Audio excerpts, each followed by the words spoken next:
Well, thank you for inviting me here to speak today about making sacrifices. I'll never forget the day that my cell phone rang on my nightstand at 7 a.m. and it woke me up. And that day was September 14th, a Saturday, 2019. I thought about ignoring the call, but something compelled me to answer. So with my eyes still partially closed, I reached over and grabbed my phone. Hello? David, something's wrong with your father. I don't know what to do. We're at the hospital. The doctors don't think he's going to make it. What do I do? I don't know what to do. My mom's voice was trembling, and I had never heard her so emotional. Now, we're talking about a woman who's 100% Italian, so, we deal with emotions every day in our family, but this was different. That particular weekend, I had a lot of things going on. Some were planned many months earlier, but in that moment, nothing mattered except that. Now I'm up, I'm pacing. Mom, listen, I need you to take a deep breath with me. Take another one. I'm going to get dressed. I'm going to head to the airport. I'm going to catch the first flight to Tampa that I can, and we're going to figure this out together and understand what's going on with Dad. But I need you to remain calm. Sacrifices are an inevitable part of our lives. But what is a sacrifice? And I'm not talking about killing an animal to fulfill some religious ceremony to please your deity. Sacrifice, as Stephen Covey talks about, is giving up something good for something better. Giving up something good for something better. And today I want to explore with you a concept I call the sacrifice paradox. So I'd like you to come along with me on this and see how it might resonate in your life. The reality is that we often have to look at gaining something valuable, but to do that we have to give up something else that we value.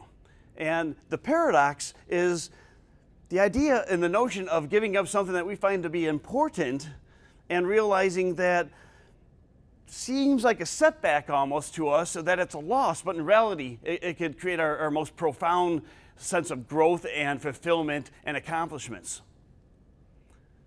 Imagine working 108 hours straight. That's 4.5 days. I'll do the math for you. Well, I did. And the reality was there was no sleep, there was no friends and family, there was no time for anything else except getting the job done that I had to get done for a client and getting the report out the door. And after delivering that output and getting it out to them, certainly got positive results, got more work from that even afterwards. By the end, though, I'm pretty sure that I saw some unicorns galloping across my keyboard. And if you were asked my sleep-deprived mind, was it really worth it? It would tell you, yes, after a nap. My daughter had met the love of her life at Michigan State University, in, of all places, an honors calculus class. And they got married in August of 2022 in Detroit. And so that's a really busy time of the year for me, August. But I took that Thursday off, the Friday off, and the Monday off afterwards, the ceremony, and knowing that work was going to continue to build, not diminish, and went to the event, had a great time. Do you think it was worth taking off those 3 days? You're damn right it was, right? But what about situations where it's not as grand as that, or the decision or choice to make a sacrifice isn't so clear-cut? How do we handle those situations? Where would you draw the line? I want to think about here today of the idea of this concept of creating a sacrifice line. And as part of that, I want to share with you a framework that has worked with me to kind of decide where do you draw that line. And so on the left-hand side here, I want to introduce you to the mindset of what's the impact to us if we make a sacrifice? Will it help? Will it not help? What is the impact to others for our sacrifice? Will it help them or not help them? So on the bottom left here, if you're thinking about doing something and it's not going to help you, then don't do it. Especially if it's not going to help anybody else. But on the top right, if it's going to help you and it's going to help somebody else, then do it. Make the sacrifice. But most of us, we live in the gray areas, right? We're going to make a sacrifice that will help us, but it might not help others. In fact, it might actually even hurt others. It might cause them some emotional pain.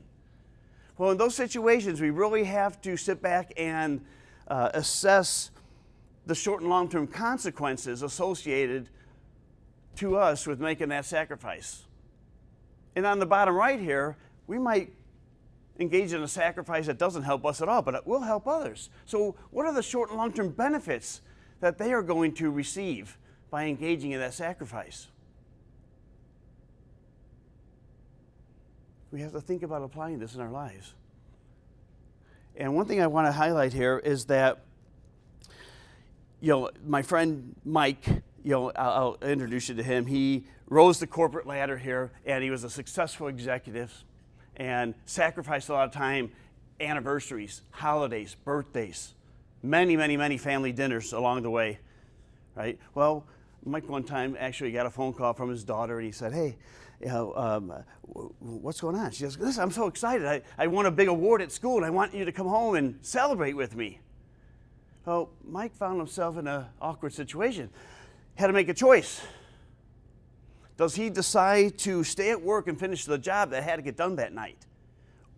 Or does he go home and be with his family? What would you do? How would you handle that? Well, John decided to go home to be with his family. And it wasn't just a small little decision. It was a monumental choice for John here, because he realized in that moment that it wasn't just about professional growth, that life was much more than that. And his personal achievements also rested on building relationships with his family and nurturing and creating unique experiences.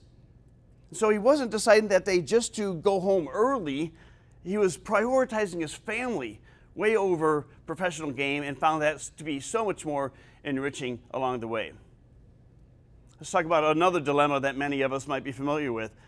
Show of hands, how many of you have skipped a workout because of your busy schedule, or because you wanted to binge watch your favorite TV show? Yellowstone, Suits, Big Brother, or maybe The Bachelorette, right? I have. I've done those things. Right? We trade off some comfort because of long-term health here along the way, right? So we have to think about, do sacrifices really pay off? Sometimes yes, sometimes no, right? I really believe that ultimately, when you make a sacrifice, you have to link it back to your purpose. You have to link it back to your purpose. Now, my dear friend Matthew Kelly, in his book, The Rhythm of Life, he has been an author of dozens of best-selling books. But in Rhythm of Life, he talks about that God says that our purpose should be to become the best version of ourselves. And you hear that phrase a lot more from other individuals, but I first heard it 20 years ago in Matthew's book. Simon Sinek talks about seeking fulfillment, not happiness, as your purpose. Even in my organization, Proactive Worldwide, our purpose is to enrich the fabric of people's lives. And my personal purpose is around making a positive difference in the lives of others.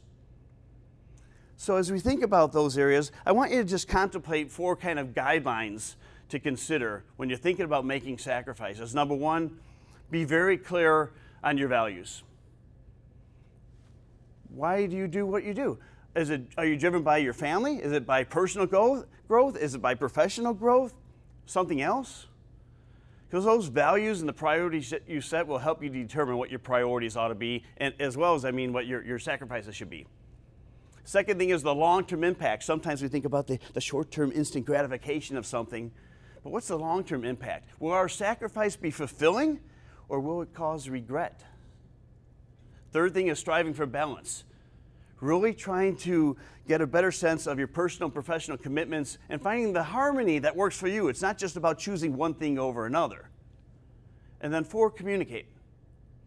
It's critical to have communication with the individuals that will be affected by your sacrifice. Their perspective, their take will help impact your decision along the way here. And I found many times that resentment can emerge when we make sacrifices. People could resent us for the choice we make or don't make, or we might resent others.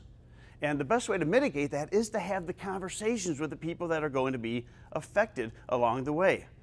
They may not always agree with you, but I think that they will ultimately understand you.